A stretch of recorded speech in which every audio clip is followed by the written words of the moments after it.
बहुत सारे लोगों को लगता है कि जॉब करने वाला व्यक्ति कभी सफल नहीं हो सकता, लेकिन यह कहानी एक जॉब पर्सन के बारे में है जो जॉब करने के साथ ही शेयर बाजार में निवेश करके करोड़पति बना। और यह कहानी आपको बताएगी कि जॉब पर रहते हुए शेयर बाजार में निवेश करके सफल कैसे हो सकते हैं। शेयर बाजार की एक ऐसी कहानी जिसे पढ़कर आप भी सफल निवेशक बन सकते हैं। इस कहानी में एक ऐसे साधारण व्यक्ति के बारे में बताया गया है जिसने अपना पूरा जीवन एक आम आदमी की तरह बिताया, वह भी गुमनामी में, जिसे कोई नहीं जानता था। लेकिन जब उस व्यक्ति की मृत्यु हुई तो पूरा शहर उसके बारे में बातें कर रहा था। यह कहानी सच्ची घटना पर आधारित है और एक ऐसे व्यक्ति पर आधारित है जिसने शेयर बाजार में निवेश करके खुद को एक करोड़पति बनाया। यह कहानी उन लोगों के लिए भी जरूरी है जो शेयर बाजार में सफलता हासिल करना चाहते हैं। आपने शेयर मार्केट के बारे में एक बात जरूर सुनी होगी, यह एक ऐसा कुआं है जो हर व्यक्ति की प्यास बुझाता है। ऐसा कैसे होता है,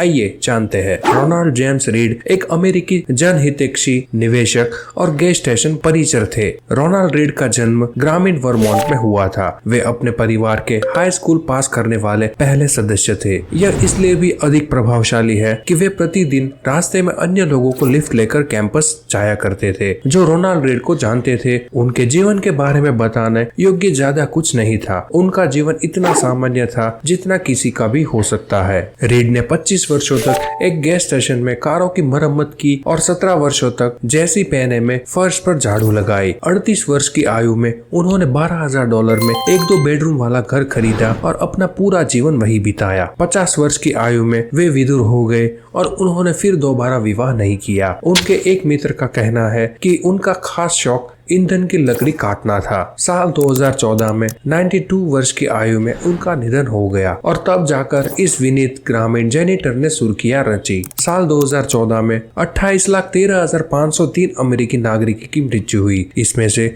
4,000 से भी कम लोगों की शुद्ध संपत्ति उनकी मृत्यु के समय $8 मिलियन थी। रोनाल्ड रीड उनमें से एक थे। उनकी वसीयत में इस पूर्व जेनिटर ने अपने सौतेले बच्चों के लिए $2 मिलियन और स्थानीय अस्पताल एवं पुस्तकालय के लिए $6 मिलियन छोड़े थे। जो रीड को जानते थे वो चकराए हुए थे। उनके पास इतना सारा पैसा आखिर आया कहां से? बाद में पता चला कि इसमें कोई भी रहस्य नहीं था। न तो उन्हें कोई लॉटरी लगी थी और न ही उन्हें यह पैसा विरासत में मिला था। रीड ने जितना संभव था उतनी बचत की और वह पैसा ब्लू चिप स्टॉक्स में लगा दिया था। फिर उन्होंने दशकों तक प्रतीक्षा की जब तक वह छोटा सा निवेश राशि बढ़कर $8 मिलियन में बदल गई। बस इतनी ही। और एक जेनिटर से पब्लिक वेलफेयर। रोनाल्ड रीड की मृत्यु से कुछ महीने पहले रिचर्ड नाम का एक और व्यक्ति खबरों में था। रिचर्ड फुस्कोन वह सब कुछ था जो रोनाल्ड रीड नहीं था। हार्वर्ड से पढ़े मैरी लिंच कार्यकारी के पास MBA की डिग्री थी और उसने फाइनेंस बिजनेस में इतनी सफलता प्राप्त की, लगभग 40 की उम्र में ही सेवानिवृत्त होकर एक जनहितैषी बन गए। पूर्व मेरिल CEO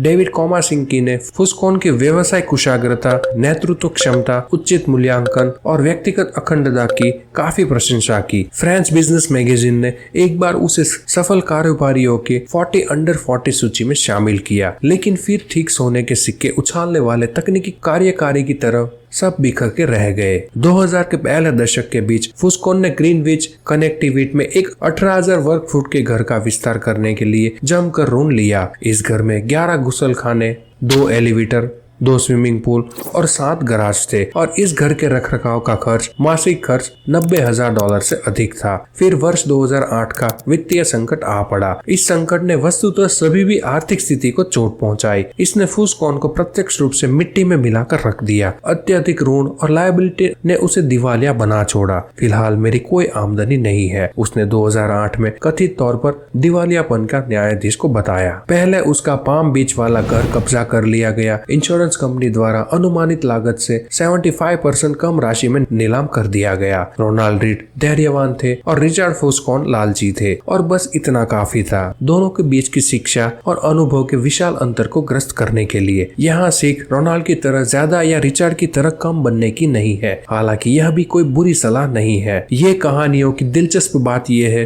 कि फाइनेंस के संबंध में ये इतनी अनोखी है। ऐसा कौन सा दूसरा उद्योग है जिसमें एक ऐसा व्यक्ति जो किसी कॉलेज में डिग्री प्रशिक्षण, पृष्ठभूमि, औपचारिक अनुभव और संपर्कों के बिना किसी ऐसे को पछाड़ दे जिसके पास सर्वश्रेष्ठ शिक्षा, प्रशिक्षण और संपर्क हो। मैं ऐसा और कोई बिजनेस नहीं सोच सकता। एक ऐसी कहानी की कल्पना करना जहां रोनाल्ड रीड किसी हार्वर्ड प्रशिक्षित सर्जन से बेहतर हृदय प्रत्यारोपण कर सके, यह बिल्कुल असंभव है। या फिर श्रेष्ठ प्रशिक्षित वास्तुकला से बेहतर गगनचुंबी इमारतें बना सके। ऐसी भी कभी कोई कहानी नहीं होगी जहां एक जैनिटर किसी विश्व के जाने माने परमाणु इंजीनियर को मात दे सके। लेकिन निवेश के क्षेत्र में ऐसी कई कहानियां होती है। यह कहानी से हमें यह बात सीखने को मिली। नंबर 1, इस कहानी से सीखने वाली सबसे अहम बात यह है कि शेयर बाजार में निवेश करके कोई भी व्यक्ति सफल हो सकता है, वह भी रोनाल्ड रीड की तरह सेविंग करके और शेयर मार्केट में निवेश करके करोड़पति बन सकता है। दूसरी बात जो सबसे ज्यादा जरूरी है कि अगर आपके पास पैसा है और आप सफल हो गए